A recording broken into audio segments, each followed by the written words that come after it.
పేదవాడి పక్షాన నిలబడతా, ప్రజా గొంతుకై నినదిస్తా. వాయిస్ ఆఫ్ వాయిస్లెస్, తెలుగువారి మనస్సాక్షి, సాక్షి టీవీ.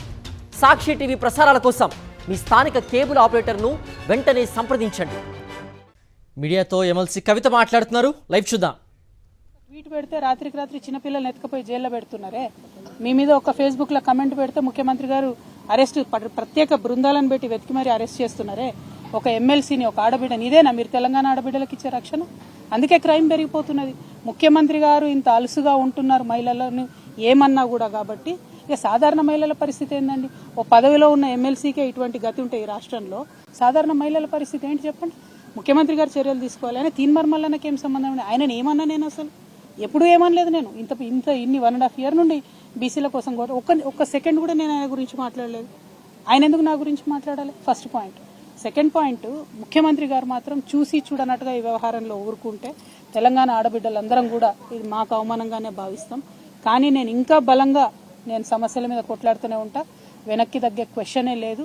మిమ్మల్ని మాత్రం నేను ఇవాళ కోరేది ఒకటే, ఆడబిడ్డల్ని గౌరవించడం నేర్చుకోండి. ఇలా బోనాలు, మాంకాలమ్మ బోనాలు, పొద్దున్న లేచి నేను బోనాలకు పోయేది ఉండే, అది బంద్ పెట్టుకొని ఇదే దుకాణం నడుస్తుంది పొద్దున్న నుంచి. ఎందుకు ఇవన్నీ? నేను ఒకటేనండి, ప్రజా సమస్యలు ఎవరన్నా మాట్లాడచ్చు, ఎవరన్నా ప్రజా సమస్యలు మాట్లాడచ్చు. తెలంగాణ జాగృతి అనేక ఉద్యమాలు చేసింది, అందులో బీసీ ఉద్యమం ఒకటి. మా సంస్థకున్న నిబద్ధత ఏంటంటే మేము ఏదైనా అంశం ఎత్తుకుంటే అది సాల్వ్ అయ్యేదాకా దించం. మహిళా బిల్లు ఎత్తుకున్నా దించలేదు, ఏ అంశమైనా సాల్వ్ అయ్యేదాకా దించం. అంబేద్కర్ విగ్రహం అయినా కానీ ఏదైనా కూడా ఇష్యూ సాల్వ్ అయ్యే వరకు దించం. బీసీ ఉద్యమం కూడా అంతే, ఇష్యూ సాల్వ్ అయ్యే వరకు దించే ప్రసక్తే లేదు. అటువంటి కమిట్మెంట్, అటువంటి నిబద్ధత ఉన్న సంస్థ కాబట్టి మా మీద రాళ్లు పడతాయి, కరెక్టే. కాకపోతే ఈయన వ్యక్తిగతంగా ఎందుకు అనాలి నన్ను అని దానికి తెలంగాణ పడికట్టని కవరింగ్ ఇచ్చుకుంటే, చూస్తూ ఊరుకుంటే, చూస్తూ వదిలేస్తే ఈ జాడ్యం పెరిగిపోతుంది, తెలంగాణ అంతా వ్యాపిస్తుంది. కాబట్టి దయచేసి ప్రజాస్వామ్యవాదులందరూ కూడా ఆడబిడ్డల పక్షాన్ని నిలబడాలని కోరుతున్నాను.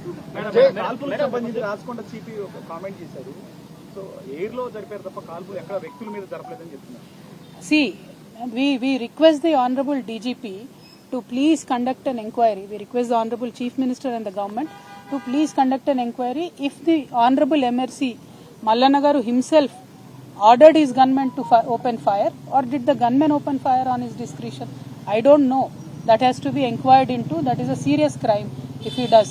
There are many similar cases across India where public representatives have been disbarred from being public representatives.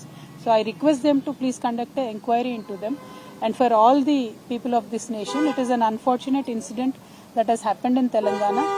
One of the MLCs of Telangana has passed a very derogatory remark on me, and as a woman, I believe it is a breach of my modesty. So I am complaining to the Honorable Chairman of the Legislative Council on this particular MLC, and I am asking the Chairman to refer him to the Ethics Committee. And I am also demanding Mr. Revanth Reddy, the Chief Minister of Telangana, who has arrested innocent journalists, 2 young women journalists, because someone passed a comments on Honorable Chief Minister's wife and daughter. I am also daughter of Telangana. I am requesting the Honorable Chief Minister of Telangana, you please respond to the comments made on the daughter of Telangana. Your family cannot have one rule and rest of Telangana daughters cannot have another rule. So I request the Honorable Chief Minister to kindly respond on this issue and immediately arrest this particular MLC. Thank you. Jai Telangana.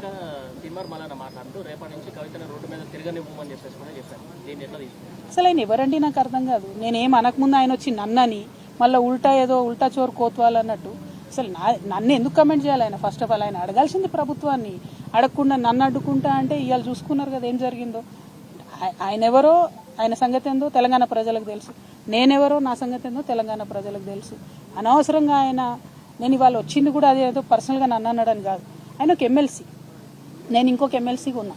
నన్ను ఆయన ఇంత మాట అంటే కూడా ప్రభుత్వం respond అవుతలేదు కాబట్టి ఇవాళ నేను ఇక్కడ కంప్లైంట్ చేయడానికి రావడం జరిగింది. ఎందుకంటే ఆడబిడ్డలు రాజకీయాల్లోకి రావాలని కోరుకునే వ్యక్తిని నేను. పదే ఎక్కడికక్కడ అప్పీల్ చేస్తే ఆడబిడ్డలు రాజకీయాల్లోకి రావాలని. ఇట్లాంటి వాళ్ళని చూసి ఏమొస్తారండి? ఇంట్లో రానిస్తారా? అసలు ఇట్లాంటి వాళ్ళని చూసి నాకే సిగ్గైతుంది. ఈయన పక్కన ఎమ్మెల్సీ, రేపు ఈయనతో కౌన్సిల్లో చైర్ ఎట్లా పంచు. అందుకే నేను కౌన్సిల్ చైర్మన్ గారు కూడా చెప్పిన, మీ డిస్క్రిషనరీ పవర్స్ వాడండి అన్న, దయచేసి అవకాశం ఉంటే సస్పెండ్ చేయండి వీరిని అని చెప్పినాను.